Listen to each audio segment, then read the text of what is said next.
Welcome to mega 9 TV. నేను దేవా. New year వేడుకలకైతే Hyderabad భారీగా ముస్తాబైంది. ఈ నేపథ్యంలో అంటే మద్యం షాపులకైతేనేమి, మరోవైపు బార్ పబ్లు అండ్ రెస్టారెంట్లు హోటళ్ళకైతేనేమి పోలీసులు పలు ఆంక్షలు కూడా విధించారు.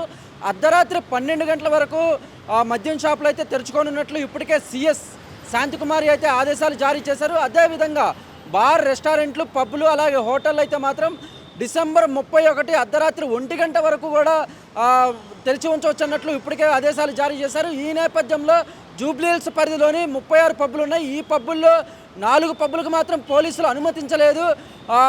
హాట్ కప్, అమ్నేషియా, బ్రాడ్వే, బేబీలాన్ అనే 4 పబ్బులకు మాత్రం పోలీసులు అదే అనుమతులు అయితే ఆపేశారు.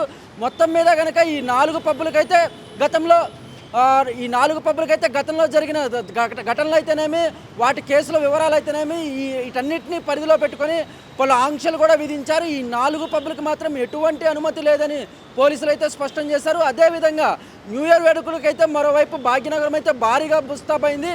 యువత మాత్రం అర్ధరాత్రి 1 గంట లోపు ఇళ్లలోకి చేరాలని, రోడ్ల మీద ఎటువంటి రోడ్ షోలు, ర్యాలీలు నిర్వహించకూడదని కూడా ఇప్పటికే పోలీసులు అయితే ఆదేశాలు జారీ చేశారు. అదేవిధంగా అంటే పబ్లిసిటీ ఎక్కువగా ఉండే ప్రదేశాలు అయితేనేమి, మరోవైపు సెలబ్రిటీలు ఉండే ఎక్కువ ప్రదేశం అయితే జూబ్లీహిల్స్ అని చెప్పవచ్చు. ఈ జూబ్లీహిల్స్ పరిధిలోని మాదాపూర్లో అయితే దాదాపు 36 పబ్బులు ఉన్నాయి. ఈ పబ్బులకు 4 పబ్బులకు మాత్రం ఆదేశాలు, పర్మిషన్లు అయితే జారీ చేయలేదు. Broadway, hot cup, Amnesia and Babylon ఈ 4 పబ్బులకైతే అనుమతులు జారీ చేయటం లేదని మాత్రం పోలీసులు స్పష్టం చేశారు. మరోవైపు భాగ్యనగరం అంతా అయితే న్యూ ఇయర్ వేడుకలకైతే ముస్తాబైంది.